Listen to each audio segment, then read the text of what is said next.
Joining me now, Peter Dasler, President and CEO of CanAlaska Uranium, ticker Charlie Victor Victor. Peter, welcome to the show. Excellent to be here, Ed. We've done a lot of work this summer, and I certainly want to be able to update people on where we're going over the next 6 months. Yeah, now I haven't really been paying much attention to the uranium area. I know that the price of uranium was quite low. Is it still quite low? Has it moved up at all? The problem is it hasn't been moving. Supply has been dropping off. Producers have been shutting down plants. But there was such a hangover after the Fukushima event. Everyone had geared up to produce a lot of uranium, and that just didn't slow down. Right. However, in 2018, we came to a balance. We're now producing more electricity from nuclear than we produced from before Fukushima. And we're seeing a larger build out of nuclear power plants around the world. Not so much in North America. We've got about 3 going here with some small ones being tested now. But if you go through Asia or through the Arab states and through Europe, you're seeing a big build out of nuclear power plants. So that means more uranium is needed. Now, and there's a lot of this is a very topical area. We could talk about a lot of different things, but now I've been reading that some of the reactors that are being built now are they building smaller reactors? Yes, they are. They are planning to build smaller reactors. Yeah. But they have built some innovative situations. The Russians 2 months ago launched the first floating nuclear power plant and moved that up to a city in Siberia. They're going to have cheap electricity. They're going to have a lot of hot water to heat buildings. And now we're seeing that the Chinese will put their first floating plant into production in December this year. Now, these aren't large plants. They're 100 to 150 megawatt plants compared to the gigawatt plants that you see, as in the big industrial uses. But there are even smaller ones than that. Bill Gates and Warren Buffett talking about building 30 to 50 to 70 megawatt plants, which are ideal for supplying small communities way in the north or isolated locations. Now, the cost of the electricity from those is not going to be too much different from a large nuclear power plant, but it's still going to be in that 7 to 15 cents a kilowatt hour, right, compared to a lot of other alternatives. Okay. So let's talk about CanAlaska.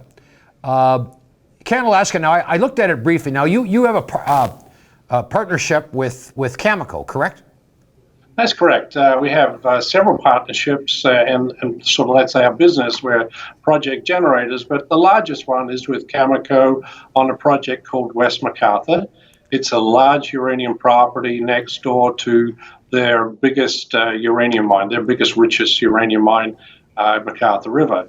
And we've had some significant discovery holes on that project in the last 2 years. And over the last month, we have announced more discovery holes. So we think we're well positioned for a new discovery with all of the infrastructure and all the benefits that come with a partnership with a company like Cameco. And that's, now there's the Athabasca region is the most, the highest, the richest uranium area. If you're going to find uranium, you want to find it there, correct? Is that the idea? Well, certainly you can make a lot of profit from these very, very high-grade mines in the Athabasca. They're in the lowest quartile producers of uranium around the world.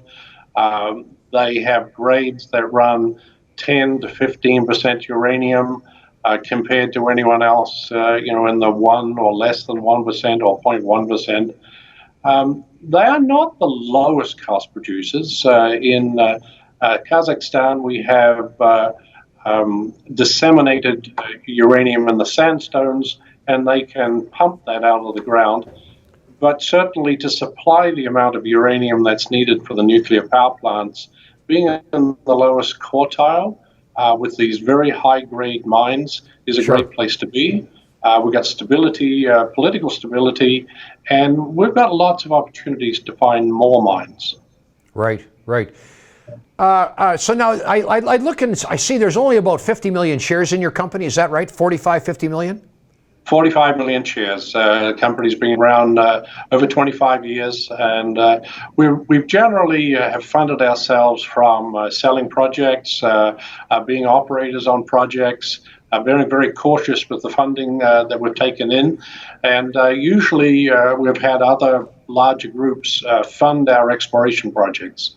Right now, this summer, we funded our own project, $2 million into the ground at West McArthur, because we knew we could advance it, and we ended up with 6 more drill holes with uranium mineralization in them, and some very high-grade uranium, as well as a lot of, we're starting to see now as the assays come in, a lot of copper and zinc, multi% copper and zinc, that adds to the picture of a discovery for us. Right, right. Now, did you ever roll your stock back, or were you able to do this on the? It's quite impressive that you don't have 200 million shares outstanding, like a lot of companies. You know, they keep raising money, they keep spending the money, they raise more money, and they end up having a lot of shares outstanding. But 45 million shares is very manageable. We did change the structure of the company in 2010 to get a listing on the Toronto Exchange, and we were listed on the Toronto Exchange. Our share price needed to be over $1, and we consolidated our 13-cent shares to $1.30, but financed after that at $1.60.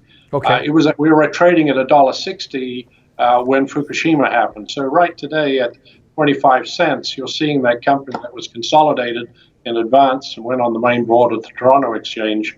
It wasn't a rollback to restart the company. It was just progressing the company.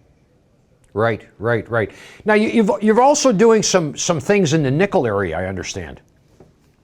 Well, because the uranium market has been slow for some time, we had a group of engineers that had looked at a number of other projects for us. Our team has concentrated on Canada, and we saw that the nickel opportunities that exist in Manitoba were quite staggering.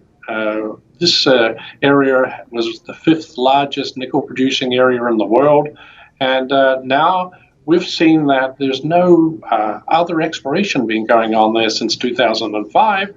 And so we acquired some ground, we drilled some test holes, we hit over 10% nickel in those drill holes, and now we're out looking for partnerships to help us, because nickel, the sulfide nickel, is very important for batteries. If you want to run your electric vehicle, then you're probably going to need a lot more nickel in those batteries.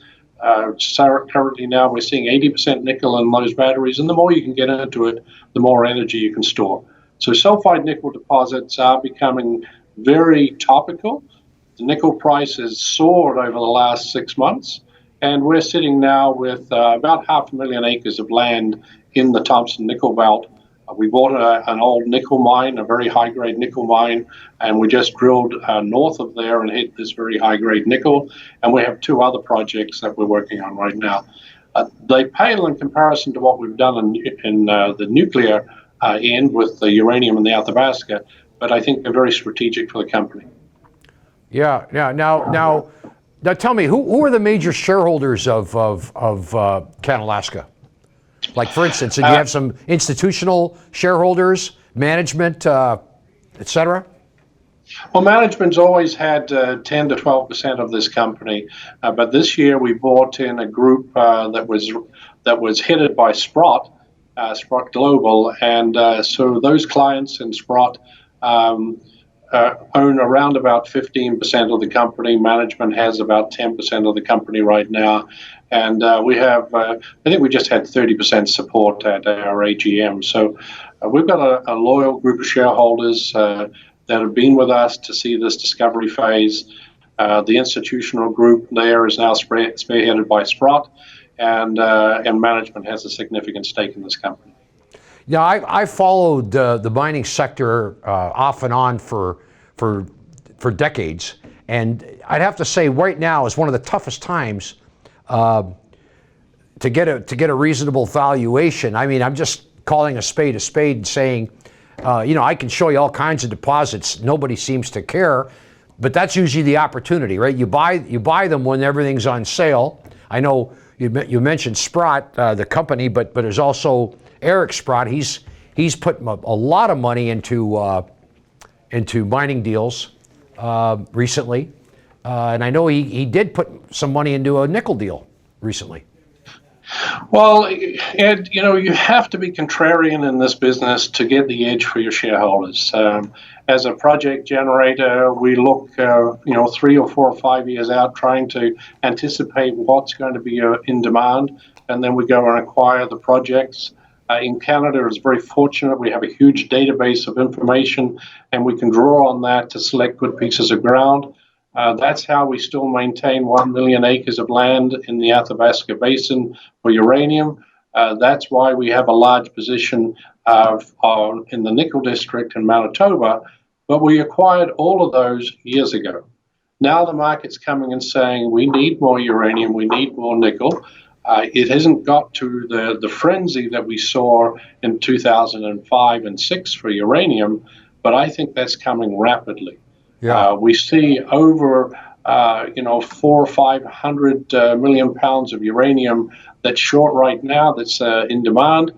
We see the demand for probably another large uranium mine every year to be discovered to satisfy that demand. And I'm quite happy to have CanAlaska positioned in front of that and wait for the crowd to come. Yeah, for sure. I couldn't agree with you more. Okay, so I guess the thing about these things, they don't turn when you want them to necessarily, but eventually they do turn. And we're starting to see evidence that metals, gold certainly surged here in the last 3, 4, 5 months. Looks like it's on a breakout pattern. You think the world seems to be slowing down in Germany, for instance, it looks a little difficult. It should be very interesting going forward. Well, I look at the fundamentals. China has expanded tremendously over the last 10 years. The rail networks rival the interstates that we have that exist in the United States. These are high-speed 200-mile-an-hour trains. You can't run them without electricity. You can't build that infrastructure with steel to make those rails. You can't build buildings without having the copper in them. And I can see a huge deficit in that situation right now as the build-out continues. Yeah. Resources are being consumed by China at a huge rate. We have great supplies of resources in North America, especially in Canada, and we have these very high-grade uranium mines where you can make a lot of money by selling to these world markets. Now, it's not just China. It's India, it's Pakistan, sure. It's Saudi Arabia, it's across the world. Yeah, and so it's coming, and I'm prepared to wait. The electrification. I've seen these cycles before. The electrification of the world's upon us. Yes, it's amazing that North America isn't crisscrossed with 200-mile-an-hour train networks.